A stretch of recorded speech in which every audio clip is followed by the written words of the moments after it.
தேவனை தேடுகிறவர்களுக்கு தேவனுடைய ஊழியங்களோடு இணைக்கப்பட்டவர்கள் எவ்வளவாய் ஆசீர்வதிக்கப்பட்டு இருக்கிறார்கள் என்பதை காட்டும்படிக்கு உங்கள் இனஜன பந்துக்கள் நீங்க வந்து வெட்டியா பைபிளை தூக்கிட்டு போறீங்க என்று சொல்லுவார்கள் என்றால் அவர்களுக்கு முன்பாக நீங்கள் சாட்சியாக இருக்கத்தக்கதாக, அல்லது நீங்கள் சரியான சபைக்கு போல சரியான தலைவர் கிடையாதுன்னு சொல்றான் பாருங்க ஒரு 4 பேர், அவனுக்கு முன்பாக நீங்கள் ஆசீர்வதிக்கப்பட்டவர்களாய் காண்பிக்கவில்லை. அவனை விட அதிகமாக, அவனை விட அதிகமாக, அவனை விட அதிகமாக.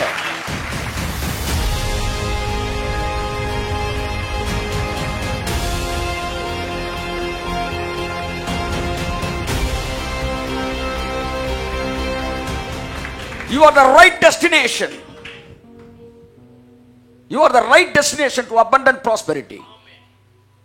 நிரம்பி விழுகிற ஆசீர்வாதத்திற்கு நீங்களே சரியான இலக்கு. Amen. To prove God's word, to be a witness, I have to be blessed abundantly. Not to prove myself, to prove one who has called me.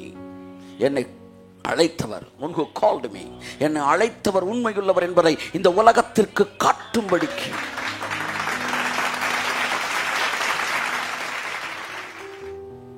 எழுதி வச்சுக்கோங்க. ஆமென். நீங்கள் மட்டுமல்ல, உங்களோட கனெக்ட் ஆன அத்தனை பேரையும் தேவன் எங்க வைக்க போறார் மட்டும் பாருங்க. ராஜா, ராஜரீகம், சர்வாதிகாரி, சர்வ வல்லமையுள்ள தேவன். என்ன சார், என்ன நினைச்சீங்க? என்ன நினைச்சீங்க? அடுத்த மண்டலத்துக்குள் வாருங்கள். ஆமா, ஏதோ ட்ராக்ஸ் கொடுத்துக்கிட்டு இருந்தோம், சாப்பாட்டுக்கு வழி இல்லை என்கிற மண்டலத்தை விட்டு வந்துட்டீங்க.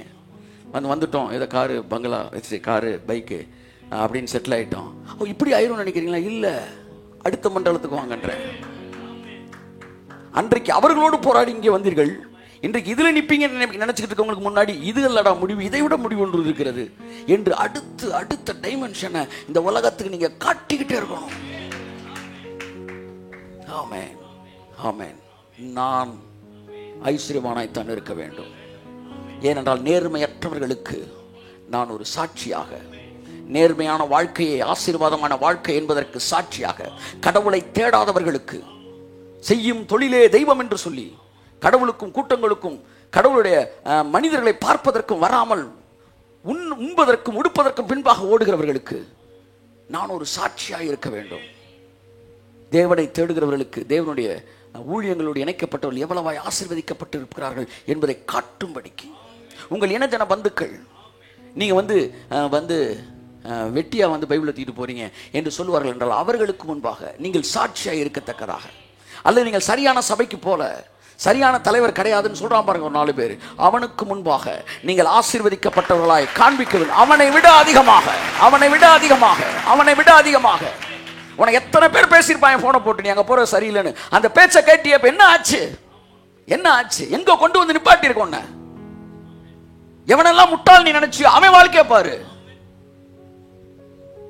இன்னைக்கு அவன் நினைச்ச நேரத்துக்கு ஆபீஸ் வருவாயா?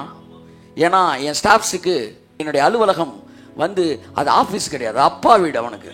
ஸோ தயவு செய்து உங்கள் சொந்தக்காரங்க மற்றவங்க, நீ போன இடம் வேஸ்ட்டு, நீ போகிற சர்ச்சு வேஸ்ட்டு, அல்லது நீ போன ஊர் வேஸ்ட்டு, நீ செட்டில் ஆக மாட்ட, உன் பிள்ளைங்க செட்டில் ஆகாது, இப்படிலாம் சொல்கிறான் பாருங்க, எழுதி வச்சுக்கணும். ஆமாம், தீயவர்கள் மன்னிப்பதும் இல்லை மறப்பதும் இல்லை. ஆமாம், நல்லவர்கள் மன்னிக்கிறார்கள் மறக்கிறார்கள், புத்திசாலிகள் மன்னிக்கிறார்கள் மறப்பதில்லை. எதை? கசப்புணர்வு இல்லை, நம்ம ஆசீர்வதிக்கப்பட்டிருக்கணும் என்பதை.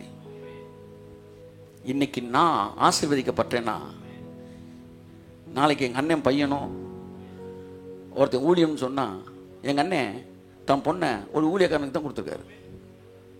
அவருக்குள்ள அந்த விசுவாசம் எப்படி வந்துச்சு தெரியுமா?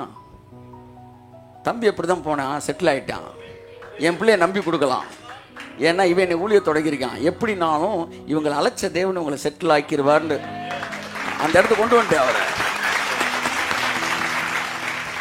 நான் இன்னைக்கு பிச்சைக்காரனா தெரிஞ்சிருந்தேன்னு வச்சுக்காங்க, ஊழியமா ஓடிடு, பொண்ணு கேட்காத, கொண்டு எப்படிவேன், ஏற்கனவே எங்கள் வீட்டில் ஒருத்தன் காலியாக இருக்கான் அப்படின்னு சொல்லியிருப்பார். இப்போ அவர் யோசிக்கிறார், ஊழியம்மா எப்படி அப்படி தான் சுற்றுவாங்க, ஆனா இவங்க ஒரு மாதிரி விளையாட்டுத்தனமா இருந்தாலும் இவர்களை அழைத்தவர் சீரியஸா இருந்து வேலையை பார்த்துறாரு.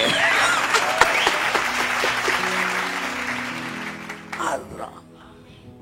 அதே போல வாழ்க்கையிலே தவறான முறையிலே வந்து பணத்தை சம்பாதிப்பதற்கு டெம்ட் ஆகிறவன்லாம் உங்களை பார்த்தோன்னே சி போது அசுத்தமானது வேண்டாம்டா, கர்த்தர் நம்மளை ஆசீர்வதிப்பாரா, கர்த்தர் ஆசீர்வதிப்பார் என்கிற முடிவை அவன் எடுக்கணும். இப்போ உன் பிரசங்கத்திலலாம் கதை ஆகாது, உன் வாழ்க்கை தான். ஆமா ஆமா, louder than your message. ஆமா, உன்னுடைய வாழ்க்கை உன் செய்தியை விட சத்தமானதான். ஆமென்.